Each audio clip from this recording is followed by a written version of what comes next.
Hello, everyone, and welcome to episode 215 of Kouryer podcast. Our today's guest is Miss Lea Pinto. She's a viz dev and concept artist and also background painter working for the film and video game industries from Normandy, France. Now, before we get into the questions, as usual, let me quickly mention that in the for contact section of the captions, you can find ID to our Instagram account, the links to her website and art station, which you can in her website can buy the print of her works. I do recommend checking them out, and in the link, and there's also the link to her link tree, which of course includes all her other socials and stuff. And well, how are we doing today? Hi, and thank you for having me. I'm doing well, I think. What about you? I'm doing well as well. This is the second podcast of the day. For anyone who's wondering why I'm wearing the same T-shirt as the last episode, no, it's not the only T-shirt I have. I'm recording 3 podcasts in one day, so yeah, go figure. And yeah, let's go into the first question actually of the podcast, which is give us a little introduction on how we got into the world of visual arts and design. Like basically tell us your origin story of how you decided to become an artist. It's a little bit cliche maybe, but I'm an only child, and I had to find some way to like enjoy my day and everything. You know, when you're alone and you need to play alone, so I basically was drawing every day, just like my mom gave me a pen and let's go, you know. So I started like this, like drawing stuff inspired by my favorite anime at this moment. Like it was like the Wings Club and the Witch and like this girly thing, you know.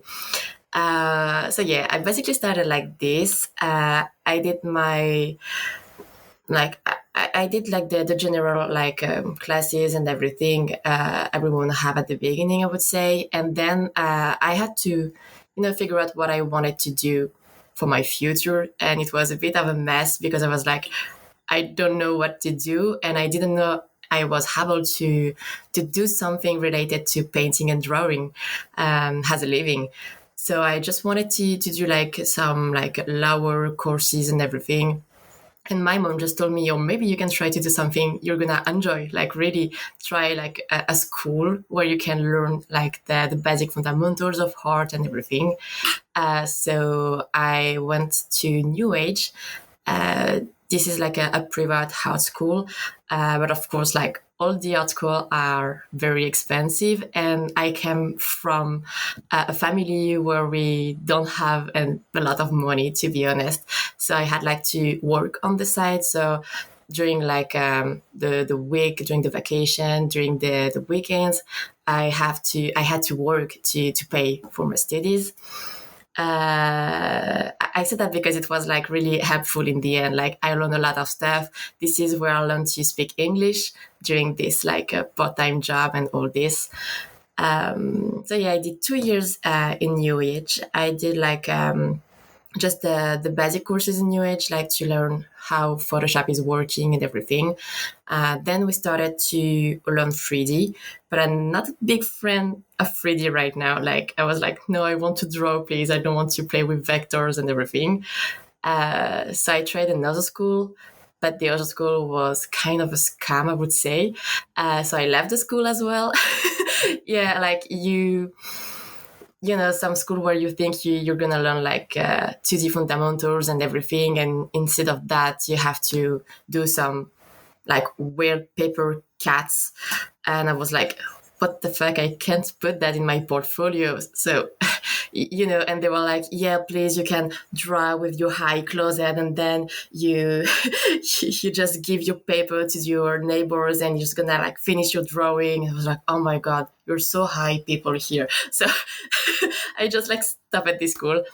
I'm not gonna mention the name of this school. But yeah, then I just like finished to work by myself with like YouTube tutorials, Gumroad and everything, trying to find what I wanted to do in the art industries. And then I finally got like my first internship with Image Lovers, and that helped me a lot, of course, to like know a bit more about the pipeline and how everything is working in the industry. So yeah, this is basically how everything started, I would say. And after that, I got like other contract in freelance because it was the beginning of the COVID and everything. And I wanted to go in studios, but I only received offers in freelance. So yeah, I started in freelance and I'm still in freelance, I would say. All right, awesome. And when it comes to freelance and finding commissions and new clients, where which social media has been the most effective for you? To be honest, what's weird is I think I was a bit lucky as well. When I started after my internship, I started to do some personal work, and I just like deleted all my old stuff I was doing because it was not really representative of my current level, I would say. And when I started to post, it was on our station and Instagram at this moment. And I started to receive offers directly in my mailbox. And I was like, oh God, so I don't have to reach the company and company reach out to me. It was really weird because before that I was sending a lot and a lot of mail to get a job. And I was getting like literally zero answer. So it was a bit weird. And since that, yeah, I just like post on Instagram and our station. I also post on other social like Tumblr, Behance, and all this, just in case one of the social just like shut down one day, or I don't know, to have kind of a backup. But yeah, Instagram and our station were the main platform that got me job. All right, and here's the thing: you are kind of already touched on, how you started, your art career and stuff like that. But when you were like, a teenager, maybe in high school, were you originally studying art and design, or you were pursuing another career path? Like, did that change during your course of journey, or how was it? It cut it, so I didn't hear like the entire question. I'm sorry. All right, all right, no worries, no worries. So basically, when you were in high school and like, maybe a teenager, of course, at those times you need to pick a major, pick a subject to study. From that point, did you know you wanted to pursue art, or you were pursuing something else, then change something more safe, then I, coming back to art? No, I didn't know what I wanted to do at this moment. I was just like studying, and I didn't have like any purpose for that after. So I was like, okay, as I told you, I was like, I would probably do like some liar classes after that, and we're gonna see, because I know I'm good at remembering things, but that's it. Like because my only real hobbies and passion was drawing, but for me it wasn't possible to be like a real job and something I can live off, so no, I didn't like expect that to be in art or anything like this at this moment. This is really like at the end of my like high school class, that when my mom told me, you can do something for a living with art. Like, trust me, I know it's possible. So just find a school and let's try. And this is literally only at this moment I was like, I shifted and I was like, okay, no lawyer school for me. Gonna do art because now I know it's possible. Wow, that's amazing, honestly. Yeah. And by the way, just a quick thing for the people who are listening: if you're looking to, buy someone a gift, or maybe it's your friend's birthday or something, you can go to the website that down below in the description and buy a fancy print that they can decorate their house with. So, yeah, just want to quickly shout it out as well in the website section. Thank Yeah. you. All right, let's roll with the questions again. Yeah, honestly, I don't mind, giving shout outs and, as for guests, that's one of the things that really, make me happy, making, just support other artists, it's good karma. Yeah. You know what I mean? Yeah, of And course.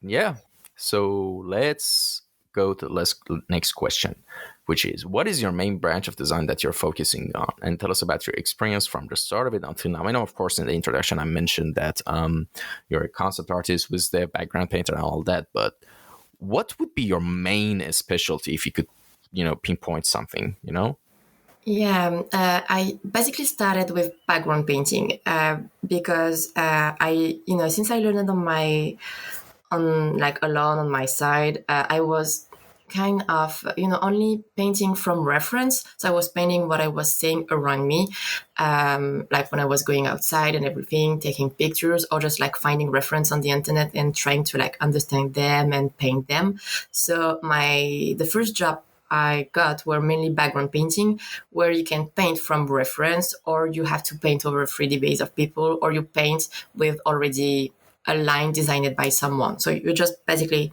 painting only and not really designing or anything. So this is what I did like during the most part of the time, I would say. But after that, I was like, okay, now I want to learn how I can put more creativity into my work, put more design and everything. So I started to learn more about concept art and visual development. Also because my boyfriend is also working in this industry as a concept artist, so we share a lot, and that's why he was like, oh god, I want to learn to do background painting because your image are like have a high rendering than mine, because I'm doing more like sketches and concept art. And I was like, okay, yeah, I can do like high rendered picture, but I want to learn more about concept art and visual development. So we kind of like exchanged our perspective and our way of thinking and what we wanted to do. But yeah, my main thing was background painting, but right now I'm more into concept art and visual development. So All right, that's really awesome. And by the way, could you send me his socials later, because I might, invite him on the podcast as well. oh sure, let me send you like Yeah, actually, I had like okay. the among. All right, thank you so much. I actually have in total 4 couples on the podcast, like total, like 8 different people, but 4 couples. This is gonna be fifth one. Okay, yeah. All right, awesome. And all right, let's move on with the questions. How does your design process usually go anytime you want to start working on a design project? Basically, what does the structure of your pipeline looks like? Oh, you mean my process, or like Yeah, your process. Like basically, anytime you want to work on a new piece, what steps do you take personally? Like, what does your pipeline look like? when when I'm working on a personal pieces, I mean, yeah, it's not question for me, because first I don't have like a precise pipeline. I'm not really sure we can say like an artist has only one process to follow during his entire life, because we are kind of experiencing every day. Um, so it's more like, when I have something in mind and like a new challenge and something new I want to paint, I will try to find a way to do it, but I know it's not going to be like perfectly in the pipeline or in the process I'm used to. So I'm just, trying every time new technique. And it's the same when I'm working in production. Sometimes I work with 3D base from my colleagues. Sometimes I work by doing like photo bash. Sometimes I work thanks to reference. So my process is kind of always different. But the thing I always have, at least in my personal painting, is that I work in shapes. So it's like I kind of see the world around me in shapes. I think Alberto Mirgo talked about that in a YouTube video as well, like a long time ago. But it's like, when I'm seeing like a car or a bottle or anything, it's not a car or a bottle for me. It's just like an object, and it's just like various shape having fun together, but that's it. I see like square and triangle. So I kind of built everything like this. So maybe it's a little weird. I don't know. So yeah, when I'm painting for myself, I just build everything from big shapes, and then I refine it into small shape and smaller shape. So that's basically this. And I also try to stay organized during the whole process, because I'm a bit of a perfectionist, to be honest. And I like to have like beautiful groups and layers and everything with color, to have like all my different plans on separated layer, like foreground, middle ground, background, so I can do easy change and all this. All right. And all right, this is an interesting one. What was the first art job paycheck you ever got? What was it for, and how did you feel at the time when you got it? Basically, tell us a story of first ever time you made money out of art. It was with Share Creator. It was my very first freelance work, and it was for some concept art for the video game Dislight. I never posted the work I did at this moment. Um, sorry. But yeah, it was my very first experience, and it was really hard because, as I told you, uh, I have more like at this moment, I had more like a background painter background, I would say, and not as a concept artist. And they asked me concept art as my first freelance job. And I was like, oh God. So, so it was like really hard, but I had to figure out a lot of stuff and I learned a lot. It was also kind of my first experience with feedbacks as well. So, you know, when you start, you are not always very confident with your work. And I remember like the feedback I received were really great, but kind of like, I would not say harsh, but kind of, you know, it's like when they don't tell you what they like, but only what they don't like and what they want to change. And, you know, when this is your first time, you're like, oh God, I don't do anything good, you know. It was my first time, and this is, I think this was the main thing I had to like to deal with. It was like dealing with myself, having self-doubt a lot, and doing something I'm not confident about. So yeah. All right, and let's see. All right, let me tell you something. By the way, like you've even talked about it before the podcast began, and we talked about it. But I'm just gonna say this as an announcement, and correct me if I'm wrong. You're soon going to open up spots for mentorships and also make tutorials. Is that correct? And where should people look out for that? I'm not sure if I can tell you yet for the online course. So it's going to be released at the end of the year, so around September, if everything goes well, on a platform a lot of people know. But again, I'm not sure if I can share it yet.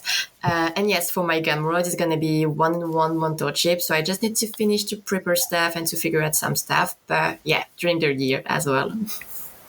All right, so you heard it, and so stay tuned. Stay tuned to the people who were interested in course and tutorials. Shout out to Jarvin Arts Idil Dorson. Yeah, she really loved your work and just really wanted the tutorial from you.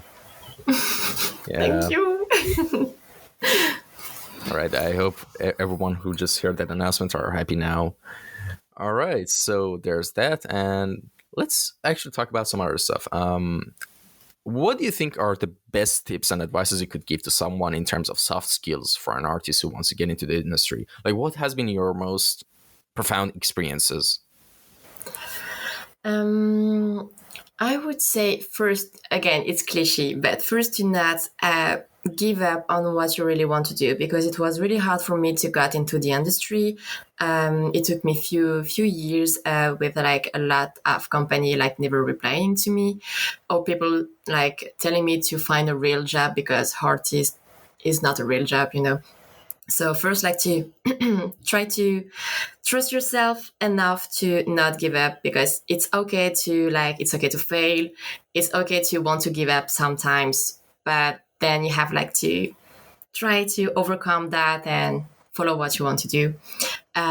Then for the like more precisely about the industry and all, I would say like to be able to take the feedbacks well, because I know like a lot of students sometimes or beginner are kind of afraid of feedbacks, and this is what I went through as well.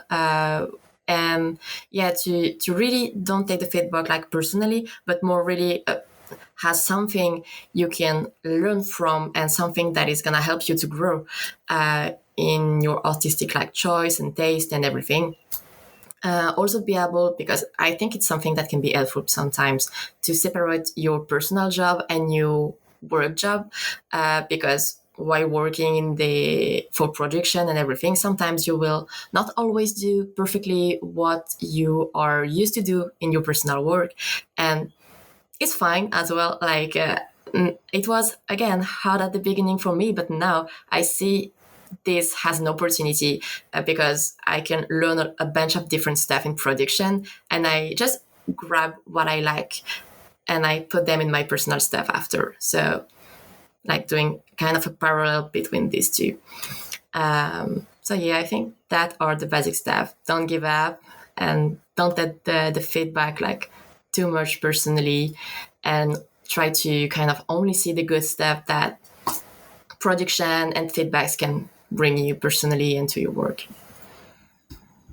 All right, and there's two things I want to ask you as well. Um, like actually, I'm gonna ask them together. Tell us the story of how you got the role to become a 2D environment painter for Jibaro of Love Death Robot, and also the Valorant Champions Fire Again music video. Like tell us the story of how you got those opportunities, and also your experience, during working with those teams and the studios, and any interesting thing that might pop up into your head, any interesting memories maybe. Sure. For Jibaro, it was really specific. Like when I started to post my first personal work and everything, when I rebuilt like my station in Instagram right after my internship, basically, I received a message on Instagram by Alberto Mielgo, and it was like, "Okay, I think I have a work for you, but it's not happening like right now.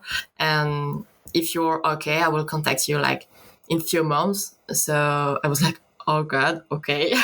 um, so after that, I worked like with Share Creator, and then I started my long contract with Netflix for Apollo. And during my contract with Netflix on Apollo, Alberto contacted me back, and he was like, "Okay, so this is the time. So the project has started, and I want you to see if you can make it or not." So I asked it to the team at Submarine Netflix if I just can like go to work on Alberto Mielgo's project, because it was a dream for me, and hopefully they accepted. So I was like so glad they were so kind with me for that, because it was kind of the project of my life for me. It was like a dream coming true. So I started on the project, and it was like 1 week after some of the other artists joined the project, basically. So yeah, I had like just a quick meeting, and then the coordinator told me, okay, this is the reference Alberto took, and this is what we want us like to have in painting. So just try to paint it in your own way, and we're gonna see if it's match or not. And I was like, what? Okay.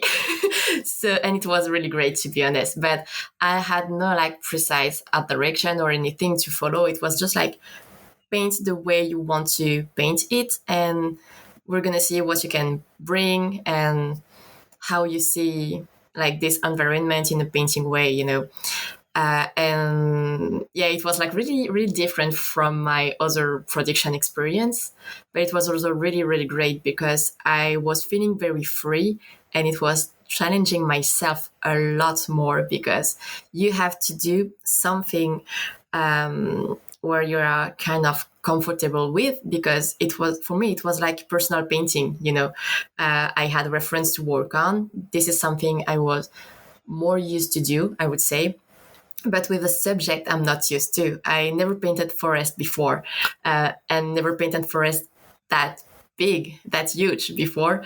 And also it was really challenging, and I had a lot of pressure on myself because I wanted to do and show my best, because it was like a really, really important project for me. And that was great. It was because we were between artists, we were sharing our work and our painting each time they were finished, at least for us. And it was really great to see how other artists were able to manage like the leaves or the trees or the rocks. And thanks to that, we were able to like just bring what we like from each other and do our own way to do this forest and to bring Jibaro to life. So yeah, it was a really, really different pipeline, but it was really great to feel free and to challenge myself that much on the project. How So about yeah, the Valorant one? yeah, about the Valorant one. It was not like a big as big contract as Jibaro. It was more short one for a trailer, and it was because one of my friend wasn't able to work with them. So, and I was like, oh, if you can't maybe I can, like, I'm free right now. It was like, oh, okay, let me send them your portfolio. And that's it, basically. And since one of the artists I worked with on Jibaro was also working on the Valorant trailer, he was like, oh, maybe I can show them some of your stuff, so it's going to be like quicker. So when he was in the studio in Paris, he showed them some of my work, and then they were like, oh, okay, it's okay, you can work with this. So yeah, and I just basically helped at the end of the trailer production, doing some backgrounds and all this. The style was a bit different because it was about mixing like photo and painting, and not only painting. And also I was at the end of the production, so I had like less time to adapt, I would say. But again, it was like a really great experience because it was a different style and a different pipeline as well. So All right. And one last thing before we move on to the next section is, by the way, for anyone who's listening, I hope you're paying attention to this part, because in the pinned post on her Instagram page is a playing April 2023 live demo with Lea Pinto with Warrior Painters and Art Roo Studio. So it's going to happen 7 p.m. Pacific time, April 15, and you're going to have like the permanent access to all the recording as well. So if you're interested in that, do definitely check it out. It's good stuff. Yeah. And there's going to be other artists as well. And yeah, I mean, if you're into illustration and background painter, you don't have to you don't want to miss this. And yeah, all right. So let's move on. By the way, do you want to add anything to that? no, I don't think so. I mean, maybe later if I have something that come up in mind. Sure. But Awesome. All right. So who are some of your favorite artists and designers that have inspired you the most? again, this is maybe cliche, but of course, Alberto Mielgo, Rob Ruppel, and also Bastien Grivet and Jessica Rossier. They are like two French concept artists who worked on the first Spider-Verse. And I remember, like, this is when I saw a tutorial from Bastien. It was at Lightbox or something. It was online, and he just showed the way you work it, and you work it basically in shape. And when I saw his process, I was like, oh god, this is something I should try, because I think this is something that can work with me, with the way I saw the thing. And it also helped me a lot, like, to find something that works for me. So I would say, Bastien Grivet, Jessica Rossier, and also Morgan Prost, who is like, incredibly skilled in what he's doing. So, yeah. All right. And what are you working on right now that you can tell us about? What kind of project is it? I mean, of course, usually there's NDAs involved. I know, but if that's not the case, what information could you share with us? I'm working with PlayStation on a game, and I'm gonna start, if everything goes well, like next week or the week after, on the VSDev project, but I can't say anything about it right now. And I prefer to have like my contract and everything before saying anything. But this is with a company I really want to work with. So, and on a really, really great project from what they showed me. So I just can't wait. But I can't tell anything, unfortunately. All right, no worries. And all right, this one is also a really interesting question. What area beside the area you're working on right now would you be interested to explore and learn in the future? Basically, not just about learning a skill, but what other non-art related stuff are you into and want to, basically go after? If it's not art related, I mean, it's maybe a bit off of the, like, compared to the question you're asking, but I try to take more time for myself. Like, when I was like younger, I was drawing as a hobby. And then, I was also like working on the side to pay the study and all this. But now that I'm drawing for a living, when I have some times off, I'm like, what do I do? Do I still draw or do I do anything else? Because I don't have anything else. So since a few years, thanks to my boyfriend as well, I try to like do something else than drawing on my spare time. So of course I also draw on my spare time because this is something I really like to do. But I also try like to read more. I'm learning Japanese also. I'm trying to like plan some good trips to see some other thing that I will be able to bring into my hard journey as well. So yeah, just taking more time for myself to do something else than drawing because I know it's gonna help me also in my painting process and all this.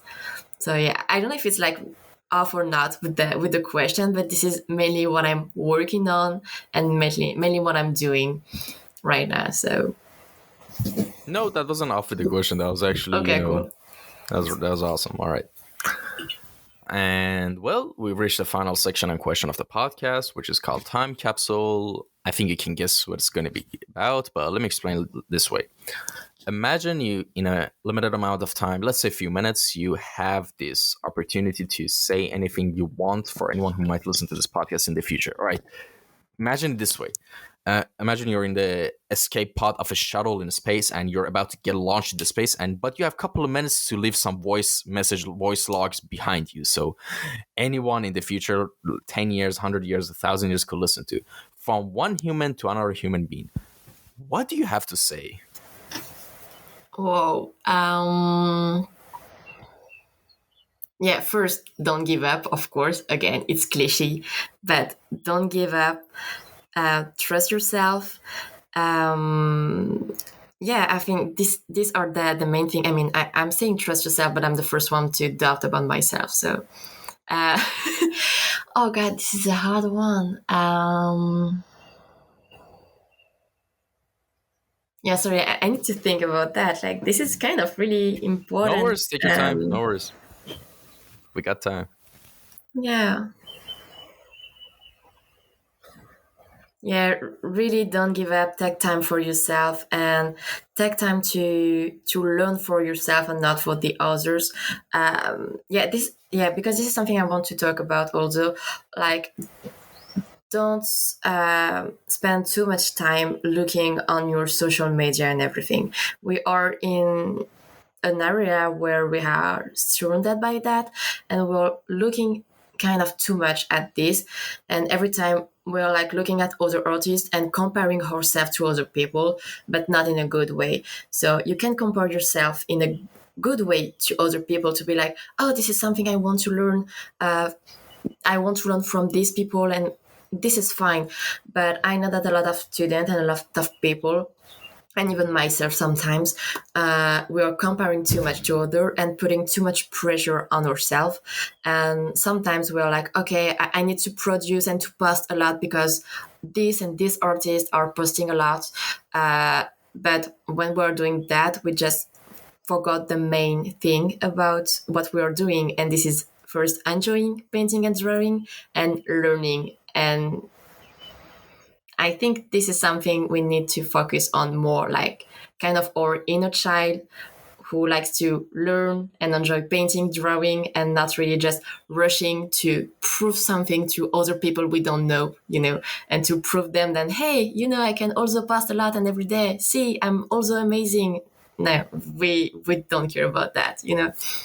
So again, I don't know if it's really answering your question, but this is something I wanted to bring on the table because this is something I'm talking a lot with like people and artists around me. So I think it can be important to remind. All right. No, it was actually a really good answer.